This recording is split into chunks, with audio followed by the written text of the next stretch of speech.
Well, we do appreciate your company right here on K24 TV. Of course, this is the #1 breakfast show across the 254, as we say. My name is Shiko Kaitani, and welcome to our social hour. Keep talking to us, engage us on our social media platforms at K24 TV across all social media platforms. And of course, our WhatsApp number is pretty active. We will be sampling more of your feedback as our discussion goes along.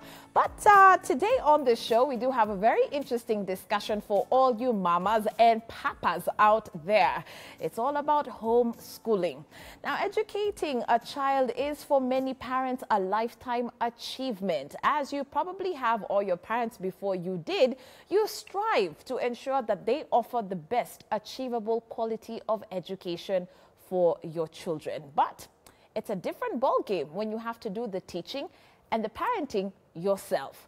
Homeschooling has become the norm, and if it sounds like such a challenge for you, allow us to give you practical steps for a successful homeschooling session every single day. I want to start off by welcoming Muriuki. She is the founder and director of Elimu Nyumbani, and guess what? She has homeschooled her children. So we're going to hear firsthand what that's like. Karibu sana to the show. Thank you. We also want to welcome Umu Jalo. She is the team lead language service and communication director at Forlong Publishers, joining us today. Thank you so much for being with us, Umu. Thank you so much for having us. Okay, so before I get to you as team lead or / director of language services and communications, Umu, let me start off with you, Mary, and ask you, what were you thinking when you decided I'm going to homeschool my kids?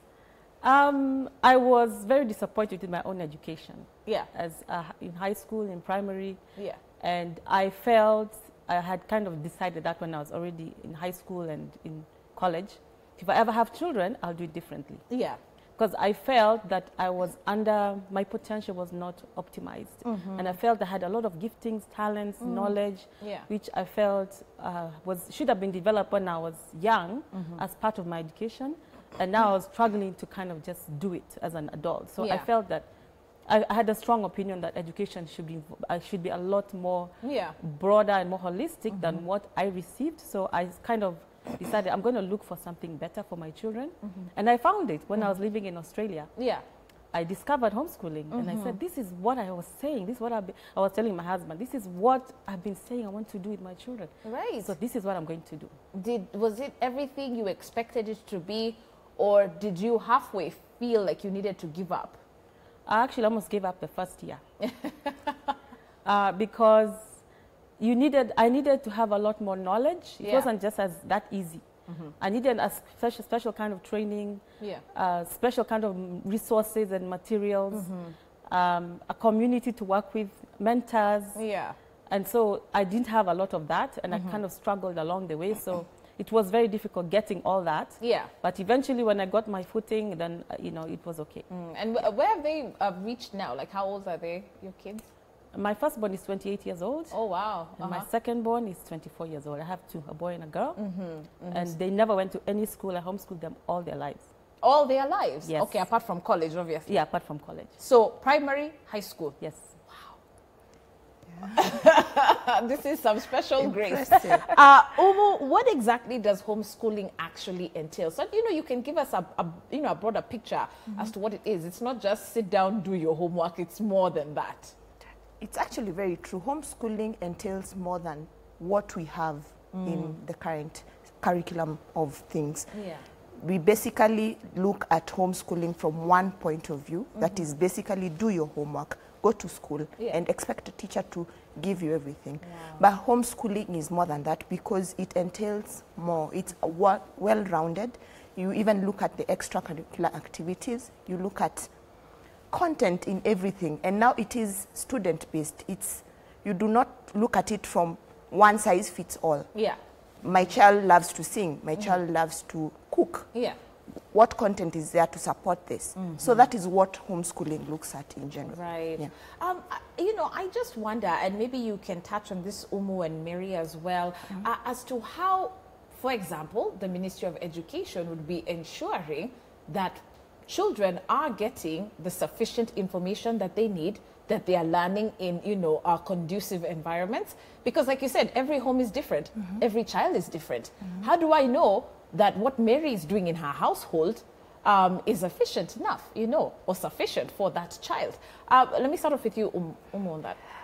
Ideally, we have been thrown in unique circumstances, let's say, with the COVID season.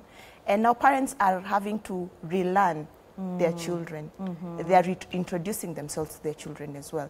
So with this environment, you have to have a keen eye on your children and look at what is my child saying. I tell her to do her science homework. She's like, I don't want to do it. Or she just looks at it. But if she goes to the kitchen, she wants to cook. She wants to be creative in the kitchen. For the parents, it's up to them to take charge in the homeschooling journey, and also now voice their concerns, even with the government and the curriculum. And that is why you find that it has been revised now. We are going into the CBC, the curriculum-based program, where now it's more of children-based instead of one size fits all. Okay. Would you say that there are huge differences between what children are learning in the classroom versus what they are learning at home? Or are parents actually given set books that they must follow? Okay, with typical homeschooling resources, they are created differently. We have what we call child-centered curriculum. It's made in a way that you can self-instruction. And even as a lay parent, you don't have to be a trained teacher. You can follow and guide through, kind of like the way you do a correspondence course. Everything is written what to do this, do that, every step of the way. So you're not sitting waiting for a teacher to tell you anything. All the material is self-sufficient. So because of that, we have resources that are complete. And even just to go back to the question you just asked just now, the resources we use have everything. That's how you know that you're covering everything. They have all the topics for the syllabus, whichever system you're using, if it's the Kenyan, or the American, or the British. They have all the tests, the exams, the quizzes, the assignments, the exercises. Everything you need is there. The material, the videos, the experiments. So if you just follow up as package curriculum that is made for homeschooling, you're sure to cover everything that is required. And of course, you're free to add anything else. If you want to add more examples, if you want to add field trips to complement what is the children are learning, if you want to... and you're the one who determines the budget? That's perfect. You're the one who determines the budget. So you're free. Obviously, you have that flexibility. Unlike being in a school where you will only get what the school is offering. When you're homeschooling, you have obviously that flexibility of covering what is available in the package. And beyond that, plus even what your child is requesting. Your child is asking, I also want to learn this, or asking you a question, how does this work? You can actually answer that question and show them. You can do research, you can do projects, you can do a lot more. Watch more YouTube videos. So there's a big difference. That's what's different between just what is going to a school and homeschooling. You have you can expand the curriculum to very widely. We'll talk a little bit about that in detail, but I want to rope in our audience at this particular time by sharing the question of the day. And we're asking you, do you believe the benefits of homeschooling outweigh those of class learning? Do you believe that the benefits of homeschooling outweigh those of class learning? What say you at K24 TV? Is how you can reach us. And of course, that WhatsApp number is at the bottom of your screen. Should you have any questions, by the way, as far as homeschooling is concerned, we've got the right team in studio to answer some of your questions. Speaking of which, I do understand we already have feedback coming in. Okay.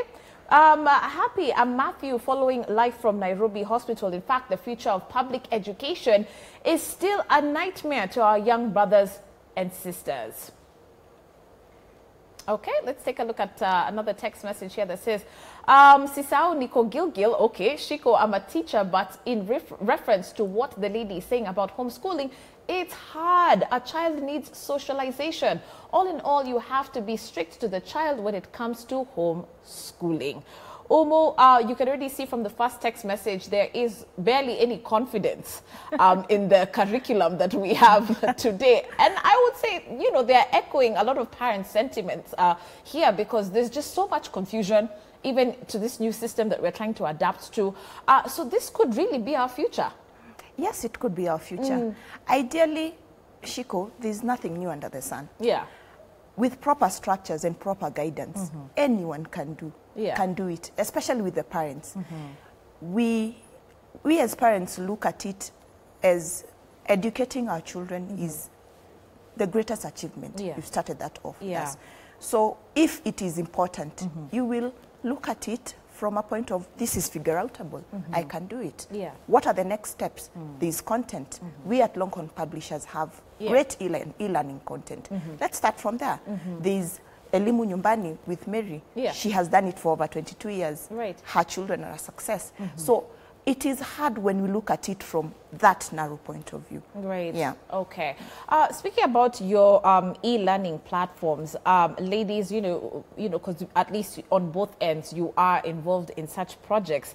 Can you tell us about the, the similarities, or at least the correlation between e-learning and now homeschooling rather? Because now what you see is parents will allow their children to learn online, but then remove themselves from that equation. Is that really homeschooling, or you just have your child looking at a screen and there's a teacher there? See, now what we are doing right now is school at home and not homeschooling. I like that. The school at home. Yes. Is the school that your child is enrolled in is projecting the classroom setting or the teacher or the content that would have been taught in school to your home on a screen. And so your child is there learning with the teacher still. And the parent, again, is still not really involved. Although right now they expect you to supervise, because right now the teacher is not physically there. Your child runs off to the loo and leaves the teacher talking. So you are still expected to supervise. So that's not really homeschooling. Homeschooling is when you take that program, you're the one responsible for that education of your child. You're the one creating the timetable, you're the one deciding what content your child will learn. Because like when your child is enrolled in an online school program, the school is still dictating. You're starting at 8 o'clock and finishing at 3.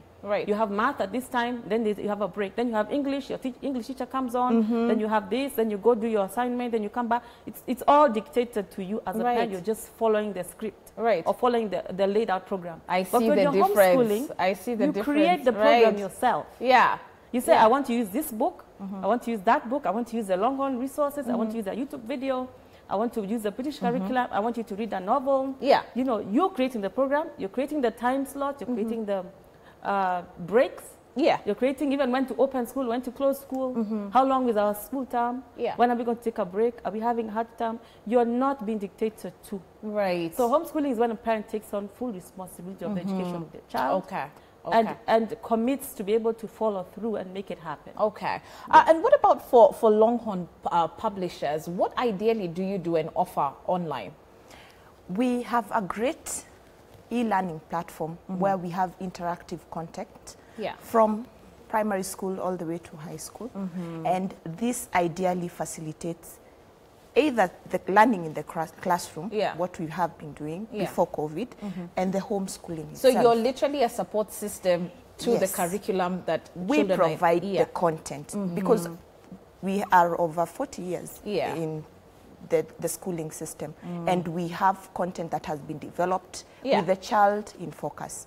So we are a support to the homeschooling as well as to normal classroom. All right. There is an article that was published in the Standard in March this year, and I just want to, extract something from it and get your thoughts. We've got, it says, according to the Homeschooling Legal Defense Association, the Kenyan Constitution does not directly address the issue of homeschooling in the law. So I want to get your thoughts about that in just a second, but I understand we've got a caller. All right, Joshua, good morning. Thanks a lot for calling in. Do you have a question or a comment today? Morning, Chico. Morning. Say hi to the lady from Longhorn. Longhorn is my former employer. Tell her I'm the former brand manager for Longhorn in Tanzania. Oh, wow. Okay. Yes. Now, we are talking about homeschooling. Yes. And I will tell you, homeschooling in Kenya, we're only talking about, say, 5 to 10%. Because I don't see, Shiko, how we expect our kids to really get any quality learning at home when they are watching the Tinga Tinga Tales or they have Nickelodeon with them, or probably a packet of yogurt in the fridge. Yeah. Number two, most of the parents are away because they have to fend for their families. You will realize that I've been talking to a number of kids. Most of them actually left their learning materials in school because they weren't expecting the pandemic to last this long. Right. Number two, there is a clash of orientations. If you look at the current crop of parents, what we call the millennials, Yeah. what most of us learned in school is not what is being taught, especially in the primary schools. During our time, we had the business education, home science, music, and stuff. But what the current curriculum offers is a different thing altogether. Not to forget that majority of our parents in the country, especially in rural Kenya, are partially educated. They have no mastery of what their kids are taught in school. So what I'm saying is, what we have in Kenya today is an elixir of poorly motivated teachers, poorly exposed parents, and a very confused curriculum by Magoha. You see our curriculum today, especially the CBC one, it's like a political manifesto. I don't see how you expect to have a curriculum where there is no assessment, there is no evaluation. And finally, what my colleague is saying about e-learning in Kenya, because I have experience, I've been working in publishing for the last 12 years. Yeah. E-learning is basically just a GIST idea in most of the schools. The absorption rate is so low. When a school tells you that they are incorporating e-learning, the idea of e-learning is simply having a building with 2 or 3 computers. The content from a majority of the publishers is very little, and the mastery of the same among the teachers is very poor. So it is a sad state of affairs, and I think we need to have a serious thinking about our curriculum. All right, thanks Joshua for that. Very quickly, let's cross over to Kakamega. I understand we've got Saul. Hello? Oh, it seems like we lost him. But some very good points that have come up from Joshua. And in fact, he did bring up something that I was intending to engage you ladies on. But first, before I get to that, some school officials say that homeschooling is illegal. Yes. Yeah. We've had, I've been in this space for 22 years. Yeah. And I've watched the space grow. When we first started, the Education Act was the 1962 one, 65 one. Yeah. Wow. There was the only thing that there was in the Education Act at that time was the definition of a school. A school is one that has 10 or more children.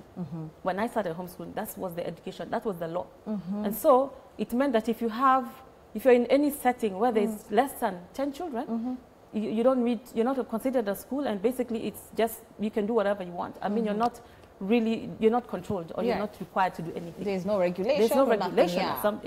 Then later on, it went on and changed, and eventually with the, what do you call them? They came up with a non-formal school policy, because again, there was a lot of children who were out of the school system. At that time, it was before the free primary education.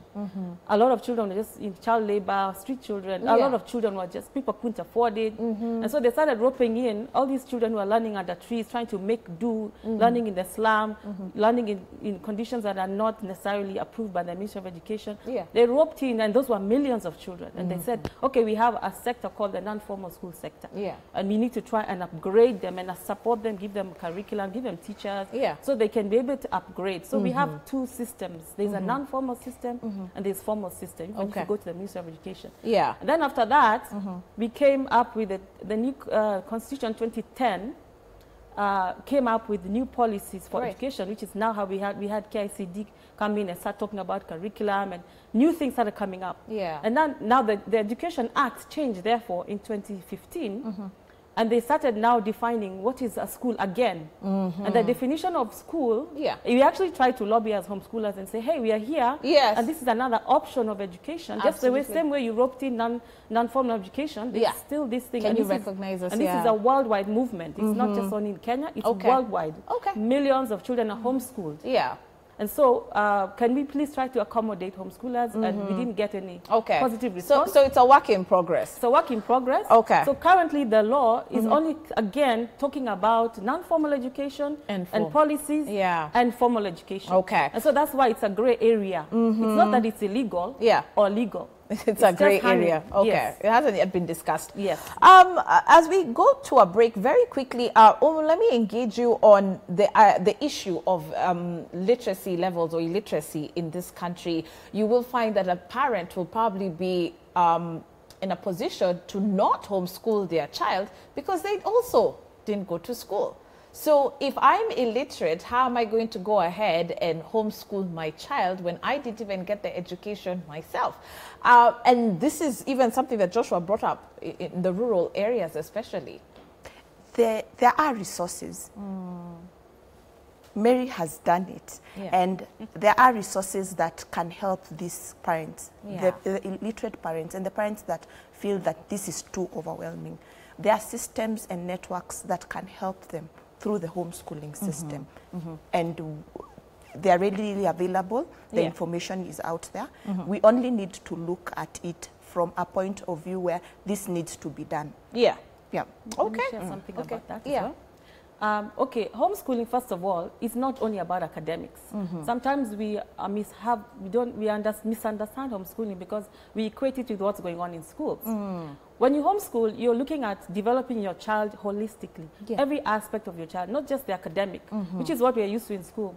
And so if you're illiterate, that part of academics can be done by someone else, like a teacher can come in and assist you. And you do the rest. You can teach your child how to cook, values, moral values. You can teach your child how to farm. You can teach your child how to sew, weave a basket, a business, maybe running a business. There's so much more as a parent. You have your own skills that whether you know English or you don't, you have skills. Like there was a program that was run by, I think, Citizen TV recently on some parents who are pastoralists. I'm not sure which part of Kenya it is, but the children are out of school, but the parents are pastoralists. And the children have been incorporated in the pastoral business, in the business where they rear cattle, sheep. They've learned how to graze the animals. They've learned how to identify an animal that is sick, which disease, and what to treat. They're injecting them, and they're taking them out. They're actually doing the family business. Wow. And then in the evening, they go through their notebooks. So that parent is illiterate. Yes. But that parent has taught their child some very, very valuable skills. Absolutely. And that is a homeschool parent. Yeah, so you shouldn't feel intimidated by it. Okay. You should not. All right. I like the conversation so far. I hope you are too. We're going to take a short commercial break. But before we do, remember, we've been asking you whether you feel that homeschooling definitely has more benefits than, a classroom setting. And so when we take a look at some of the text messages that are streaming in, you've got that text, that question right there for you. Talk to us through our social media platforms. Look, we've got WhatsApps already in. One says the idea of normal schooling is having the chance to get your child to socialize on different levels, such as participation in drama, sports, music festivals, and science affairs. These activities expand a child's mind, while homeschooled kids are deprived from these mind-expanding activities with others. We've got a big no here in studio, and we'll get to that in just a moment, but let's see another one. Homeschooling, it's good initially right now. It's making parents understand more about their kids. Parents should accept the current change. It might be difficult, but it's only for a season, and it's only through support this will work. Hashtag Umu, I'm proud of you, from Muaniafu. Did I say that right? Muniafu. Muniafu, okay. Jane Guata, watching from Ruai. This is very informative. The fear of homeschooling is lack of knowledge and structure. Where does one start with all the home responsibilities? Very good question right there, Jane. Vincent from Kericho, asante sana. You say homeschooling ni ya cool kids. Wow. Sisi wengine mchele na nyama tunaonea huko shule, which makes us work harder. Socialization with other students makes you more creative. Acha wazazi wakuwe wazazi na nyumbani ikuwe nyumbani. Imagine your school being home. Wow. Good point there, Vincent. Home learning and e-learning are supposed to be supplementary. Language development enhances thinking. Human beings are social beings, and coming together facilitates social discipline and control of a child. All right, so there you have it. Keep sending in your feedback as far as our discussion is concerned. We're talking about perhaps the future of learning, which is homeschooling. Yeah. How do you feel about that? Well, at K24 TV, yet again, is how you can reach us. We'll be back in just a moment with Muriuki and Omu Jalo in a few.